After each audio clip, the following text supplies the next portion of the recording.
June 3, 1944. A wall of water 20 feet high roared across the North Atlantic toward the coast of France. The storm front stretched from Iceland to the English Channel, pushing winds that would ground every aircraft in Europe and turn the sea into a graveyard for landing craft. Inside Southwick House, 9 miles north of Portsmouth, a lanky Scottish meteorologist named James Stagg stared at the weather charts spread across the table. The largest amphibious invasion in human history was scheduled to launch in 48 hours. 160,000 men were already boarding their ships. 5,000 vessels crowded the southern English ports. And Stagg knew, with absolute certainty, that if they launched on schedule, the invasion would fail before a single soldier reached the beach. General Dwight David Eisenhower, Supreme Commander of the Allied forces, had spent 3 years planning this moment. The fate of Europe hung on his decision. Stalin demanded action. Churchill harbored doubts. Roosevelt had placed his trust in this Kansas farm boy turned general. And now, with German panzer divisions waiting behind the Atlantic Wall, with every passing hour increasing the risk of discovery, Eisenhower faced a choice that would haunt him for the rest of his life. Launch the invasion into a storm that meteorologists called the worst in 50 years, or postpone and risk losing the war entirely. The clock was ticking, and no one could control the weather. Before the story continues, a note on our mission. This narrative is a 100% fact-checked account based on hours of research into primary historical sources, such as meteorological reports from Group Captain James Stagg, Supreme Headquarters Allied Expeditionary Force records, Admiral Ramsey's naval logs, General Eisenhower's personal correspondence and memoirs, declassified weather reconnaissance reports, and official military after-action reports from Operation Overlord. The images you are seeing are atmospheric. They are not a literal, moment-by-moment recreation of the narrative. Their sole purpose is to create a mood. Think of this as a historical audiobook with visual accompaniment. If you believe true stories are more powerful than fiction, please support our mission of telling them by liking and subscribing. Now, the story continues. Dwight David Eisenhower was born in 1890 in Denison, Texas, to a family of modest means. He grew up in Abilene, Kansas, where his father worked in a creamery. Young Ike was known for his competitive spirit and his ability to bring people together. West Point was his ticket out, and he graduated in 1915, just as the world descended into its first global war. But World War I passed Eisenhower by. While his classmates earned glory in the trenches of France, he spent the war stateside, training tank crews. It gnawed at him. For 2 decades, he climbed the ranks slowly, methodically, known more for his staff work than battlefield command. He was brilliant at logistics, at coordination, at making impossible plans work. But he had never led men in combat. That changed in 1942, when Army Chief of Staff George Marshall chose him to command Operation Torch, the invasion of North Africa. It was a gamble. Eisenhower had never commanded so much as a battalion in battle. Yet Marshall saw something others missed, an ability to unite British and American forces that too often competed rather than cooperated. North Africa was messy. Sicily was brutal. Italy was a grinding slog. But Eisenhower learned. More importantly, he earned the trust of Roosevelt, Churchill, and the combined chiefs of staff. In December 1943, at the Tehran Conference, Stalin pressed Roosevelt and Churchill for a firm date. The Soviet Union was bleeding on the Eastern Front, facing the bulk of Hitler's Wehrmacht. Stalin wanted a second front in Western Europe, and he wanted it now. Roosevelt promised him May 1944. Eisenhower was named Supreme Commander of the Allied Expeditionary Force. The planning was staggering in scope. Operation Overlord would be the largest amphibious assault in history. 12 nations contributed forces. Nearly 3 million men prepared in England. 7,000 naval vessels would cross the Channel. 12,000 aircraft would provide cover. The Allied planners faced countless variables. Tides, moonlight, enemy fortifications, supply lines, weather. The target was Normandy.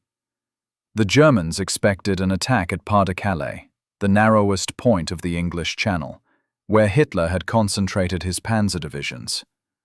The Allies fed this deception through double agents and fake radio traffic, creating a phantom army opposite Calais. Meanwhile, the real invasion force gathered in southern England, aimed at the beaches of Normandy.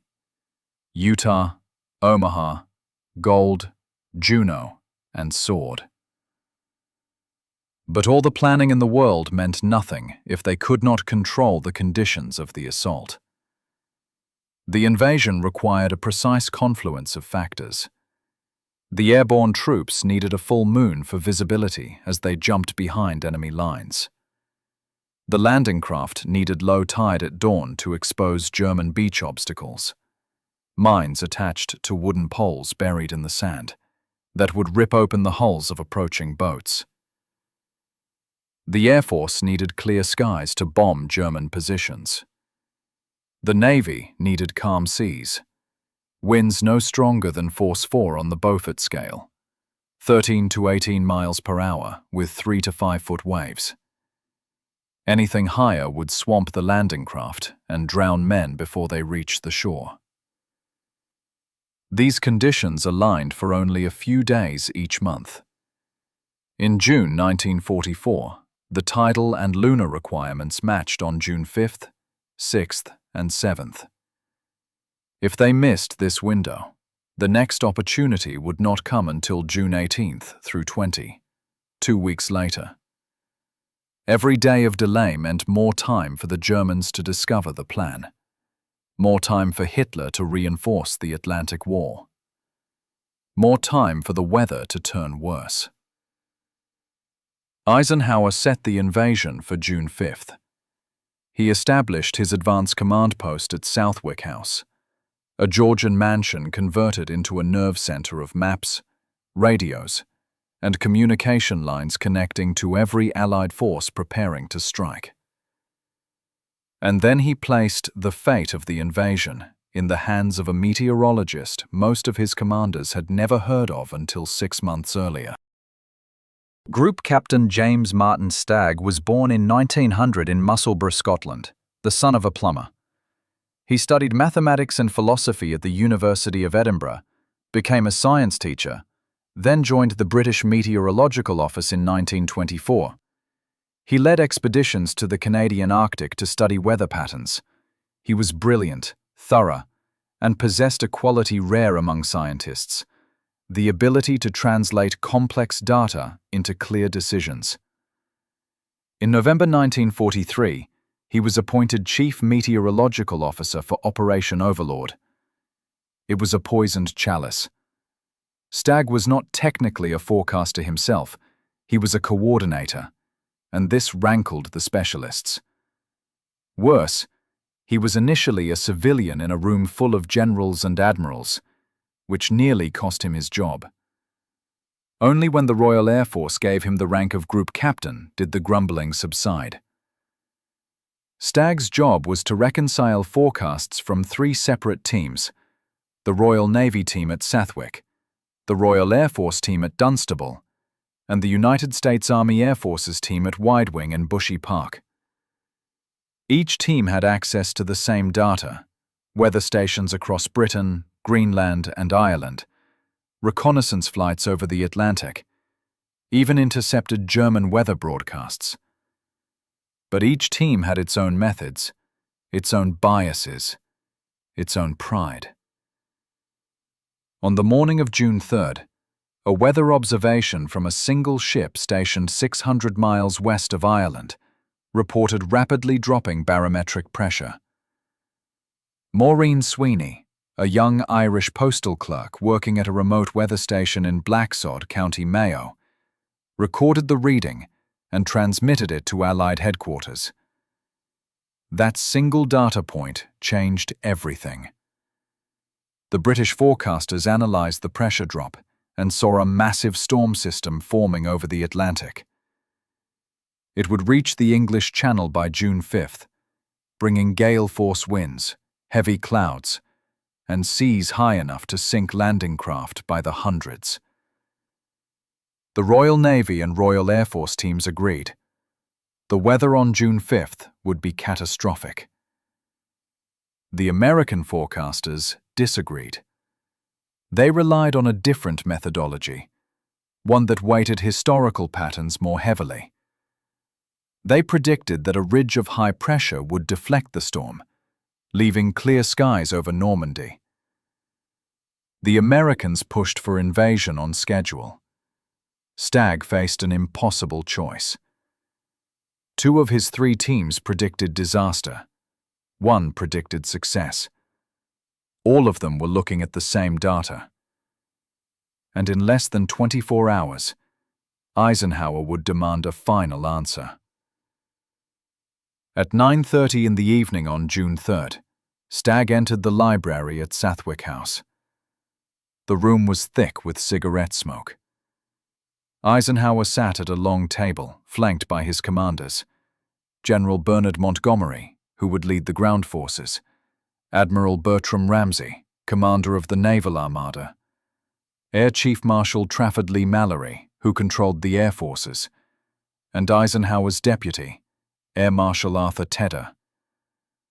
Also present was General Walter Bedell Smith, Eisenhower's chief of staff, and General Omar Bradley, who would command American ground forces. Stagg stood before them, a tall, quiet Scotsman in a room full of warriors who had spent years planning for this moment. He delivered his forecast with clinical precision. The storm system was real. It would arrive over the Channel within hours. Winds would exceed force 5, possibly force 6. Cloud cover would be total, grounding the air forces. Waves would reach 6 to 8 feet, far beyond the safety threshold for landing craft. Eisenhower listened without expression. Montgomery argued for proceeding anyway. The men were ready, the ships were loaded. Any delay risked discovery.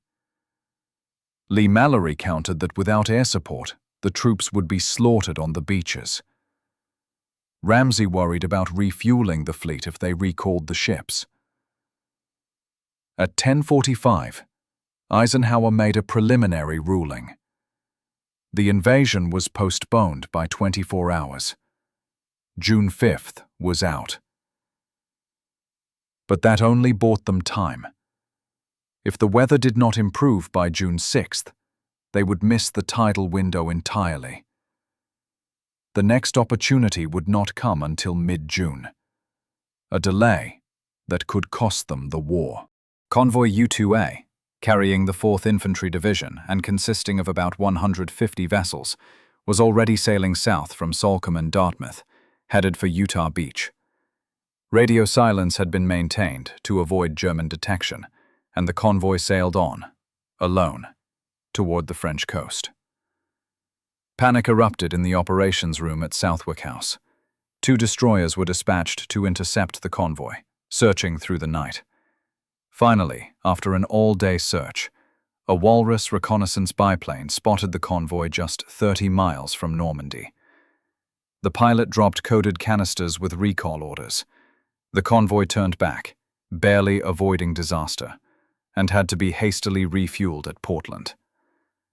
Meanwhile, thousands of soldiers sat in their landing craft, drenched by rain, seasick from the rolling waves, wondering if they would ever see combat, or if the whole operation would be cancelled. The weather on June 4th was exactly as Stagg had predicted. Torrential rain, howling winds, seas far too rough for any landing. Stagg had been right about June 5th, but that only made the pressure worse for his next forecast. Because everything now depended on June 6th. On the night of June 4th, Stagg and his 3 forecasting teams worked through the darkness, analyzing every scrap of data from the Atlantic. The storm that had forced the postponement was still raging, battering the southern coast of England. French doors at Southwark House rattled in their frames. Rain lashed the windows. Trees bent nearly horizontal in the wind. But there, in the chaos of weather charts and pressure readings, Stagg saw something. A brief ridge of high pressure was building behind the storm front. It would not be perfect conditions. The winds would still be strong, force 4 to force 5. Cloud cover would persist through the early morning, clearing only by afternoon. The seas would be rough, 5-foot waves, at the upper edge of acceptable. But it would be enough. Barely enough. At 4:15 in the morning on June 5th, Eisenhower convened his commanders again. He had managed only a few hours of fitful sleep. Outside, the storm still raged, a wall of wind and rain that made the prospect of launching an invasion seem insane. Stagg entered the room and delivered his forecast. The storm would begin to clear by the evening of June 5th. A narrow window of improved weather would open on June 6th. It would not be ideal. The airborne troops would face scattered clouds. The landing craft would battle rough seas. But it would be survivable. More importantly, the Germans would not expect an attack in such conditions. Their own meteorologists, lacking the extensive Atlantic observation network the Allies possessed, had predicted the storm would continue for weeks. German commanders had left their posts. Field Marshal Erwin Rommel himself had returned to Germany to give his wife a pair of Parisian shoes for her birthday. The room fell silent. Eisenhower turned to each commander in turn. Montgomery spoke first. "Go." The men were as ready as they would ever be. And every day of delay gave the Germans more time to discover the plan. Ramsey, the naval commander, agreed. "Go." The seas would be rough, but the Navy had trained for worse. Lee Mallory hesitated. The air forces would face difficulties, cloud cover would disrupt bombing runs, but the window Stagg described was workable. "Go." Tedder, Eisenhower's deputy, called it chancy, but supported the decision. Eisenhower stood and began pacing across the blue carpet of the library. The weight of the decision pressed down on him like physical force. 3 years of planning, millions of men and tons of equipment. The liberation of Europe, the future of democracy itself. All of it came down to this.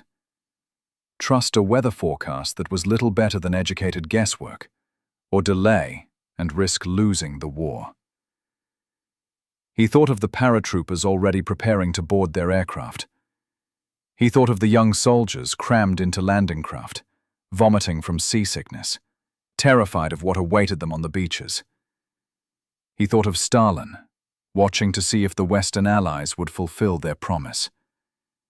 He thought of Hitler, waiting behind the Atlantic Wall, growing stronger with each passing day. At 9:45 in the evening on June 5th, Eisenhower made his final announcement. His exact words have been debated by historians, but the witnesses in that room recorded variations of the same phrase. "Okay, let's go." Some heard, "Okay, we'll go." Others remembered, "I am quite positive the order must be given." The words mattered less than the weight they carried. Eisenhower had made his choice. Operation Overlord would launch at dawn on June 6, 1944. 160,000 men would storm the beaches of Normandy in the worst weather a military commander would dare attempt such an operation. And if Stagg's forecast was wrong, those men would die. On the afternoon of June 5th, the greatest armada in human history steamed out of English ports. Over 7,000 vessels, battleships, destroyers, minesweepers, landing craft, transport ships, supply vessels. They filled the English Channel from horizon to horizon. From Portsmouth, Southampton, Plymouth, and a dozen smaller harbors, the convoys merged into a single unstoppable tide moving south toward France. The seas were still rough. Force 5 winds kicked up 5-foot waves that sent landing craft pitching and rolling. Soldiers packed below decks retched into buckets, into their helmets, onto the boots of the men beside them. The smell of vomit mixed with diesel fuel and fear. Some men prayed. Others wrote letters they knew might never be sent. Many simply stared at nothing, trying not to think about what awaited them in a few hours. The weather was exactly as Stagg had predicted. Not good, but survivable. The storm front had passed. The brief window of improved conditions was holding. Shortly after midnight, the first aircraft took off from airfields across southern England. 822 planes and gliders, carrying 24,000 American, British, and Canadian paratroopers. Their mission was to land behind the beaches, secure key bridges and crossroads, disrupt German communications, and prevent enemy reinforcements from reaching the coast. But Stagg's forecast had warned of cloud cover, and the clouds were thicker than expected. Pilots lost formation. Navigation became guesswork. Paratroopers jumped blind into the darkness over Normandy, many miles from their intended drop zones. Men landed in flooded fields and drowned under the weight of their equipment. Others came down in the middle of German positions and were killed before they could cut free of their parachutes. Units that should have assembled as battalions found themselves scattered as squads, or even individuals, wandering through the Norman countryside in the dark, desperately searching for friendly forces. Lieutenant Colonel Terence Otway led the assault on the Merville gun battery, with just 160 men out of the 600 originally assigned to the mission. The guns had to be silenced before dawn, or they would tear apart the landing fleet approaching Sword Beach. Otway ordered the attack anyway. At a cost of 75 casualties, his depleted force stormed the battery and destroyed the guns with plastic explosives. The guns turned out to be 75mm pieces, not the 150mm coastal artillery intelligence had reported, but the mission had to be completed regardless. Despite the chaos, the airborne assault succeeded in its core mission. It confused the Germans, disrupted their response, and bought precious time for the men landing on the beaches. At 6:30 in the morning on June 6th, the first wave hit the beaches. On Utah Beach, strong winds had pushed the landing craft a mile east of their intended position, but the soldiers found themselves facing lighter resistance than expected. They moved quickly off the beach and began pushing inland. On Gold and Sword beaches, British forces encountered moderate resistance. German defenders fired from concrete bunkers and fortified positions, but Allied naval gunfire and the surprise of attacking in poor weather gave the British a crucial advantage. On Juno Beach, Canadian forces faced tougher opposition. The beach obstacles were more numerous than expected, and the rough seas brought the tide in faster than predicted, submerging many of the mines and barriers before they could be cleared. 340 Canadians were killed, and another 574 were wounded. But they broke through, fighting their way off the beach and into the coastal villages beyond. But Omaha Beach was hell. The plan for Omaha called for 32 amphibious Sherman tanks to land ahead of the infantry, providing covering fire while the soldiers crossed the beach. But the rough seas, the 5-foot waves Stagg had warned about, swamped the tanks. 27 sank within minutes, their crews drowning in the darkness inside steel tombs. The soldiers came ashore with almost no armored support. They emerged from landing craft into a maelstrom of machine gun fire, mortar explosions, and artillery shells. The beach was a killing field. German defenders, positioned on bluffs overlooking the shore, had clear lines of fire down the entire length of the beach. The Americans had nowhere to hide. Bodies piled up at the waterline. Men drowned in water turned red with blood. Those who made it to the beach cowered behind the few obstacles that offered any cover. Disabled tanks, beach barriers, the bodies of their comrades. Entire units were pinned down, unable to advance, unable to retreat, simply trying to survive the next minute. For hours, the outcome at Omaha hung in the balance. Commanders offshore considered abandoning the beach entirely. But small groups of soldiers, led by sergeants and lieutenants whose names would never be famous, began moving. They crawled up the bluffs under fire. They used Bangalore torpedoes to blow gaps in the barbed wire. They flanked German positions and cleared bunkers one by one with grenades and rifle fire. By noon, after 6 hours of brutal combat, American forces had secured a tenuous foothold on Omaha. Over 2,000 casualties at Omaha alone. But they held. Throughout the morning, the skies over Normandy slowly cleared, exactly as Stagg had predicted. By noon, the sun broke through the clouds. Allied fighter bombers roared overhead, strafing German positions. Naval gunfire intensified, pounding enemy fortifications. The rough seas that had made the landing so difficult also worked in the Allies' favor. The Germans, who had predicted the storm would continue for weeks, were caught completely off guard. Rommel was still in Germany. Many German commanders were away from their posts, attending a training exercise. The response was slow, confused, disorganized.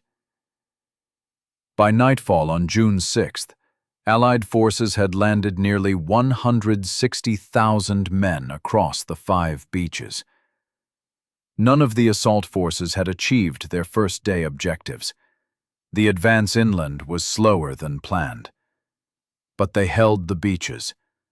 They had a foothold in Fortress Europe. Eisenhower spent the day of June 6th at Southwick House, monitoring reports from the beaches. He had visited the 101st Airborne Division the evening before, talking with the paratroopers before they boarded their planes. The famous photographs from that visit show him in crisp uniform, surrounded by young men with blackened faces, trying to project confidence, while his eyes betrayed the weight of what he had ordered them to do. On the evening of June 5th, after giving the final order, he had returned to his quarters and written a note accepting full responsibility if the invasion failed. The troops, the air, and the Navy did all that bravery and devotion to duty could do. If any blame or fault attaches to the attempt, it is mine alone. He dated the note July 5th, a mistake that revealed his state of mind. He carried it in his pocket throughout June 6th, ready to release it if the invasion collapsed. But as reports came in through the day, the news, while costly, was positive. The beaches were secured. The men were advancing. The weather had held, just as Stagg had predicted. Late in the afternoon, Eisenhower took out the note and tore it up. Group Captain Stagg, who had barely slept for a week, finally allowed himself to rest on the evening of June 6th. For the first time since the planning began, He closed his eyes, knowing that his forecast had been accurate. The narrow window he had identified, the brief break in the storm that his British colleagues had spotted and his American colleagues had doubted, had opened exactly when he said it would. The convoys had crossed in rough but survivable seas. The paratroopers had jumped through clouds but had accomplished their missions. The landing craft had fought through 5-foot waves but had delivered their men to the beaches. And by afternoon, clear skies had allowed Allied air power to dominate the battlefield. Stagg had been right. And that decision, to trust a weather forecast when the future of civilization hung in the balance, had just changed the course of the war. By nightfall on June 6th, Allied forces controlled 50 miles of French coastline. The beachhead was fragile, only a few miles deep in most places, but it was real. Over 160,000 soldiers had come ashore, 10,300 casualties, killed, wounded, and missing. 2,400 at Omaha alone. 4,414 confirmed dead across all 5 beaches. Every death was a tragedy. But military planners who had feared casualties might reach 75% among the airborne forces alone recognized that the losses, while terrible, were far less catastrophic than they might have been. The surprise of attacking in poor weather, the confusion sown by the airborne assault, and the accuracy of Stagg's forecast had all contributed to limiting the bloodshed. The Germans were reeling. Their response had been slow and uncoordinated. The panzer divisions Hitler had concentrated at Pas-de-Calais remained there, convinced by Allied deception that the Normandy landings were a feint. By the time the German High Command realized the truth, it was too late. The Allies had their foothold. Over the following days, the Allies expanded their beachhead. More men and equipment poured ashore. The artificial Mulberry harbors, massive prefabricated structures towed across the channel, were assembled off Omaha and Gold beaches to allow supply ships to unload directly, without needing to capture an intact port. The advance was slower than planned. The Norman bocage, thick hedgerows that divided every field, turned the countryside into a maze of ambush positions. German defenders fought stubbornly for every village, every crossroads. But the Allies had air superiority, overwhelming numbers, and the initiative. By the end of June, over 850,000 men had landed in Normandy. The Germans had lost any chance of pushing the Allies back into the sea. The question was no longer whether the invasion would succeed, but how long it would take to liberate France. 2 weeks after D-Day, on June 17th, the forecasting teams predicted perfect weather for June 18th through 20th. Stagg prepared his report, confident that the next several days would offer ideal conditions for expanding the beachhead. But on June 18th, the worst storm in 40 years slammed into the Normandy coast. It raged for 4 days, from June 19th through 22nd, with winds reaching gale force and waves exceeding 20 feet. The storm destroyed the American Mulberry Harbor at Omaha Beach entirely, smashing the massive concrete caissons like toys and tangling the floating pontoon roadways into a mass of twisted steel. Only the British Mulberry at Arromanches survived, and even it was heavily damaged. Had Eisenhower postponed the invasion to wait for that window, the operation would have launched directly into conditions that made D-Day's rough seas look calm by comparison. Landing craft would have been swamped by the hundreds. Thousands of men would have drowned before reaching the beach. The invasion would have failed catastrophically. When Stagg informed Eisenhower of what the weather would have been on June 18th through 20th, the general's response was immediate. In a memorandum accompanying Stagg's official report, the meteorologist noted that had the invasion been delayed to the next suitable tide window, the troops would have encountered the worst channel weather in decades. Eisenhower wrote across the top of the memorandum, "Thanks, and thank the gods of war we went when we did." The phrase captured the essence of the gamble Eisenhower had taken. He had launched the largest amphibious invasion in history into weather that was marginal at best, trusting a forecast that was accurate only 36 hours out, betting everything on a narrow window that his own meteorologist described as barely acceptable. And he had won. The Battle of Normandy continued through the summer. Allied forces broke out of the beachhead in August, encircling and destroying German forces near Falaise. Paris was liberated on August 25th. By the end of August, German forces had retreated across the Seine, and Operation Overlord was declared complete. The cost had been staggering. Over 425,000 Allied and German casualties during the Normandy campaign. But the Allies had established a permanent presence in Western Europe. The Second Front Stalin had demanded was now a reality. The Wehrmacht faced enemies on 3 fronts: the Soviets in the east, the Western Allies pushing through France, and Allied forces advancing up through Italy. The beginning of the end for Nazi Germany can be traced directly to that narrow window of weather on June 6, 1944, and to the man who saw it coming when others did not. Group Captain James Stagg never sought fame for his role in D-Day, but recognition came nonetheless. He was awarded the United States Legion of Merit in 1945 and appointed an Officer of the Order of the British Empire. In 1954, he was knighted and appointed Companion of the Order of the Bath.